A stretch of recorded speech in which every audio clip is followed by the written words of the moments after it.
Okay, here's Casey Anthony trial update day 10 on 6/4/2011. Again, this wasn't a very long day because of, again, being a half a day on a Saturday.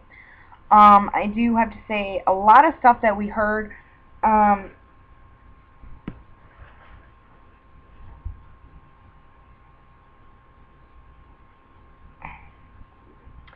some things may be a little bit repetitive, maybe because we've heard on news, or just because, each person did stuff or did stuff with other people, so therefore things might get a little repetitive here and there.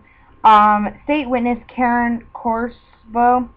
The state started laying the foundation for her as an expert. The defense's voir dire on qualification. State direct, and she is accepted as an expert. Hair examination has been done in this country since the 1930s. And they're not talking about the hairband route, they're just talking about hair examination in general. She showed jury examples of different hairs of live and decomp hair. One of the hairs submitted did show signs of decomp. It was light and medium brown, 9 inches long, and like I said, showed signs of decomp. Darkened band at the root of the hair. The defense crossed. First time she has testified on hair banding route.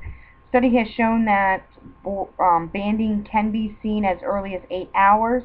The only time she has seen hair banding was in deceased persons, and that's and she made that clear that the tests or experiments that have been done have only shown that the hair banding has come from a decomposing person. Um, the state redirect the hair with banding was not naturally shedded, because she said it have like a Q-tip look like to it, I believe. The defense recrossed. She cannot say 100% this is from a deceased person, but it shows characteristics of it. And she said that under state direct.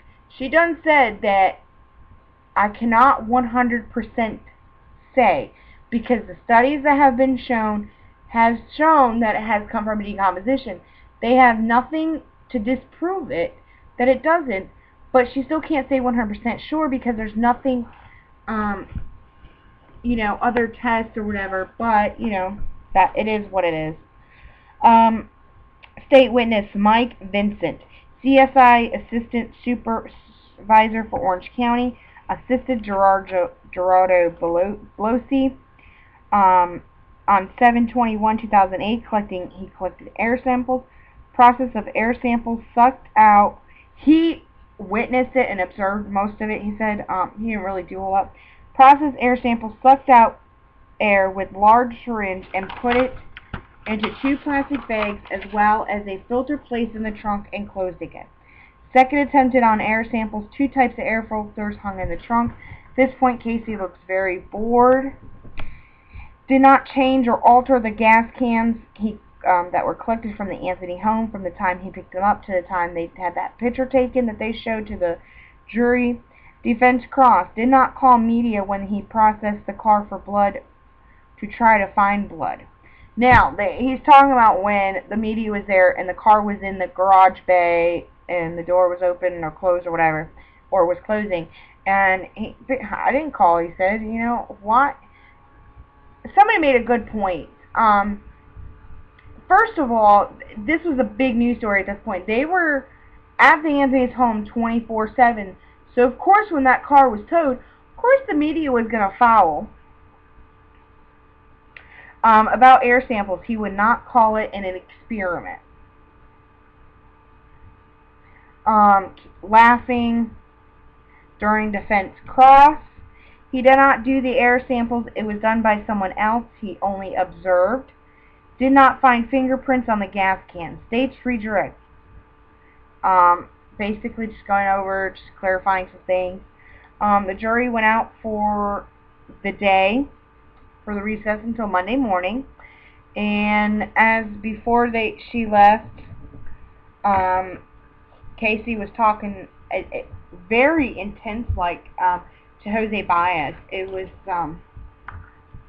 like she just kept talking and talking and talking, and almost like she didn't want to go, so to speak. Um, and again, this is just my opinion, what I observed. But stay tuned. I will have updates. I do leave out of state on Thursday. I am going to be recording it on TV. I might miss some stuff, but I will work very hard on to catch up on where I can. Um, and I will be gone to about Tuesday afternoon. Um, I should be back in time for when in session goes off. I can be watching on my computer, but I will continue to update you guys while I'm out of state, and like I said, continue.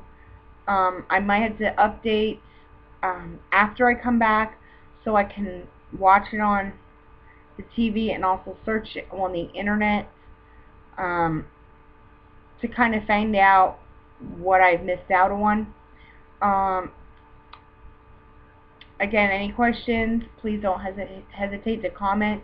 If you want to Skype and discuss this trial, we sure can do that. I will tape while we were on a phone conversation on Skype. And to all the people out there who tell me to keep my comments to myself, well, again, like I've stated, this is America. I'm going to state my comments. I'm going to state my opinions. Yes, I do believe in a fair trial, but I have the right to my opinion that she's guilty. I believe it wholeheartedly. And you know what? When the state says, okay, we're done, and the defense comes up, oh, well, we got this. You know what I mean? Until then, I have every right to believe what I believe. Ultimately, I'm doing this for Kaylee. Ultimately, I watch this for Kaylee. Kaylee touched my heart. I have a son who is just a year, a little over a year younger. Kaylee was born August 9th, 2005. My son was born August 30th, 2006. So, it touches home for me because I'm a mother and I love my child very much, and I could never imagine anything, God forbid, happening to him and having to go through what that family has gone through besides Casey because she's the one that lied. So, I would be doing, and honestly, I want to make this statement real quick.